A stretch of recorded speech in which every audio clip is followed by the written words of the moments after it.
Don't mind me just wasting some video footage. What's up YouTube people, it is Maxine here and welcome back to my channel. So today I want to talk about some big news that is going around in the YouTube community, especially with us smaller YouTubers. So a couple days ago I got an email from YouTube basically saying that you have to have 1,000 subscribers and over 4,000 hours worth of watch time in the past 12 months of your channel in order to stay a part of the YouTube program, and I did not meet those requirements, and so as of February 20th I'm going to be losing my partnership, which is really crappy. But I kind of want to get into some details and talk about some things. So first of all, I want to start off by saying that I've been on YouTube for the last 9 years of my life, but the last 6 on this channel. So starting with that, I know that the last year and a half, something like that for me, has been really rough on this channel, which, spoiler alert, you'll learn about in my next video that is coming out. I have been on this platform for a while, and I remember initially the way YouTube used to do it was you had to apply for a partnership and they only picked certain people to become a part of their partner program, and then they changed it to where people could apply to it, and for the most part everyone gets approved and can be a partner. When I started YouTube, I knew nothing about monetization, making money on it, none of that kind of stuff. So I didn't even think like, oh, I'm gonna apply for this YouTube partnership, right? I was part of the wave of people when I applied that everyone was just kind of able to make content and you know, monetize videos, that kind of a thing, which is what most people are talking about. I think it's been like the past year or so they changed it to where you had to have I think 10,000 lifetime views on your channel in order to be monetized. I didn't have an issue with on this channel with YouTube announcing that you have to have 4,000 hours of watch time and 1,000 subscribers. It ticked a lot of people off, me included, and everyone is talking about monetization. Me, for my small channel that I have, I only have like probably $20 something accumulated, so I'm nowhere near payout, which you have to have a minimum of $100 in order to cash out the money that you make from YouTube. And I know a lot of people are concerned what is going to happen to that money that is sitting in there, basically waiting to be cashed out once you hit that $100 mark. I was doing a little bit more research online, and I'm seeing from a couple different sites that it looks like they're going to be paying out the small YouTubers that don't hit that $100 quota, I guess you could say. But I know that people think the small YouTuber community is just mad about money, and well, you should be doing YouTube for fun and it shouldn't be for money, and that sort of thing, which that's not why I'm really fully upset about this whole not being a YouTube partner anymore. And I've even seen people on Twitter that are like, well, I wasn't making money anyways, who cares about not being a YouTube partner, I'll earn it, you know, whenever I get to the standard that YouTube has set. And for the people that, you know, don't really feel affected by it, like, I think that's great, you know, that it doesn't bother you, and I just want to say that people having difference of opinions on this, totally okay and totally fine, you know. Not all of us are going to be in the same place or the same mindset, but I do believe that people aren't paying attention to the full picture of everything.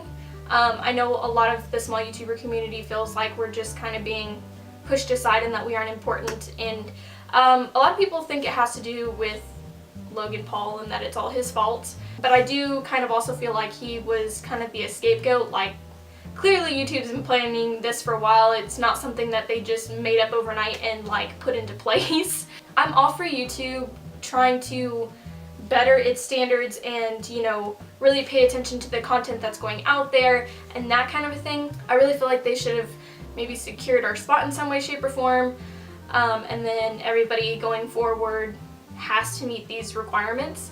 But that's just my personal opinion, and for all I know, it could cost more money to try to go through all the channels that they're keeping and make sure that they're following the rules and that kind of thing. Or maybe they're just trying to make it a level playing field and don't realize fully how it's affecting everybody. Now, the real reason why I'm kind of upset about it is because I have been on the platform for so long and I have met these previous requirements for this channel, but also something that I feel like people aren't talking about is the fact that we will lose access to things that are only partner specific. So one of the things that I noticed is in your end cards you will not be able to add outside websites. If it's anything related to YouTube, like subscribing to your channel, taking you to another video or another channel, you can post that as an end card, but you will not be able to link outside of the website. So if you want to link like an Etsy shop, your Twitter, your Instagram, that kind of thing,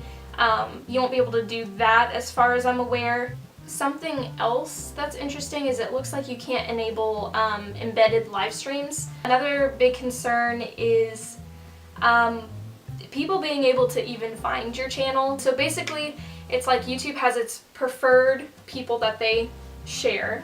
And then I know that when I had signed up for a partnership, they tell you, you know, if you are a YouTube partner, your content is going to get pushed up higher in the search engine than if you are not.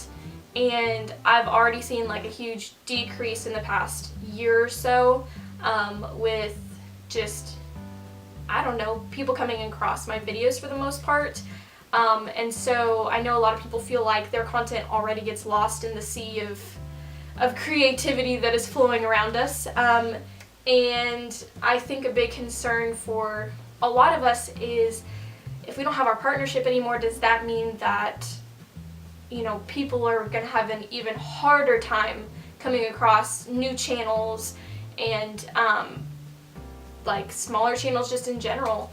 Those are some of my main concerns, I would say. I know a lot of people kind of feel frustrated and they're kind of like, what's the point? Or they're kind of like, let's stick it to the man. Those sort of things. And I think it would be great if all of us, you know, small creators really stuck together and we support each other and like actually genuinely watch each other's videos, and we create these friendships and we build this community that we already have around us. I just feel like we're so scattered all over the place in these small pockets of people that if we actually brought it all together, you know, that we could create something really big and huge, and it would be like a revolution or a movement. One of my YouTube friends, Elena, she is fantastic on just Twitter. She has a London group of people, of small creators, and I think she had posted something recently about branching out, and if I can find that, I'm going to link it down below. So if you want to grow that community together, I think that would be a great way to get that genuine support that all of us are looking for. In order for me to even see that this is a real positive effect for YouTube itself and all of its creators, I really want to see that YouTube is holding people accountable as they should be, and that they shouldn't let things like the Logan Paul situation, which everybody pretty much knows about at this point, it's not okay that that sat there for as long as it did, and that it took YouTube so long to take action on it.